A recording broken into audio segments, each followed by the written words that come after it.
તારીખ 21/6/26 ગઈકાલના રોજ સવારે 7:30 વાગ્યાની આસપાસ સુલેખાબેન રાકેશભાઈ મથુરાઈ કરીને જે બેને ફરિયાદ આપી છે, તો તેમના પતિ રાકેશકુમાર અર્જુન પ્રસાદ કરીને જે છે એ સવારે 7:30 વાગે રૈયાધાર પાસે મજૂરોને લેવા માટે જતા હોય, મજૂરોને કામ કરવા માટે મજૂરોને લેવા ગયેલા હોય તે દરમિયાન આમ્રપાલી સિટી સેન્ટર પાસે એક વરના કાર જેનો નંબર GJ1KZ 2911ની પૂર ઝડપે ગફલતભરી રીતે ચલાવી લાવી અને આ ફરિયાદીના પતિ રાકેશકુમારને મોટરસાઇકલ લઈને જતા હોય તેમનામાં એક્સિડન્ટ કરી અને રાકેશભાઈને ગંભીર ઇજાઓ માથામાં થયેલી, હેમરેજ થયેલું, તેમજ હાથના પગે પણ ઇજાઓ થયેલી, જે બાબતની ફરિયાદ ગાંધીગ્રામ પોલીસ સ્ટેશનમાં દાખલ કરવામાં આવેલી છે.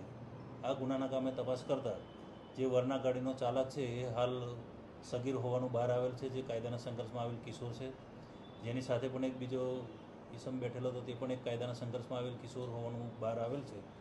અને આ મુજબ BNS કલમ 281, 125A, 125B મુજબ તેમજ M1 મુજબ ગુનો દાખલ કરી આગળની તપાસ તજવીજ હાથ ધરેલી છે.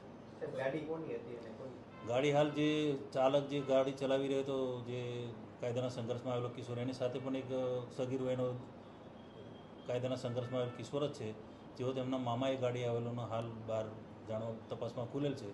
અને આગળની તપાસમાં જે પણ ખુલશે અને જેને પણ ગાડી આપી છે તેના વિરુદ્ધ પણ FIR મુજબ કાર્યવાહી કરવામાં આવશે. સર, ગઈકાલે કેવી વાત હતી, ફરિયાદ નહોતી નોંધાણી ત્યાં સુધી કે જે કાર ચાલક સગીર છે તેના પિતા વિરુદ્ધ પણ ગુનો નોંધાશે, તો પોલીસ ઉપર કંઈ દબાણ નથી ને? કેમ કે એના પિતા ઉપર પિતા એ તપાસમાં હાલ તપાસ ચાલી રહી છે. તપાસમાં એવું પણ થોડું ખુલવા પામેલ છે કે એના પિતાને જાણ પણ નથી, અને જો એના પિતાને જાણ હશે તો એના પિતા વિરુદ્ધ પણ કાર્યવાહી કરવામાં આવશે. સર, આ રીતના જે સગીર છે ગાડી લઈને નીકળી જાય તો એવી કોઈ આપણે દાખલારૂપ કાર્યવાહી કરવામાં આવશે કે આવનારા સમયમાં આવો બનાવ ન બને?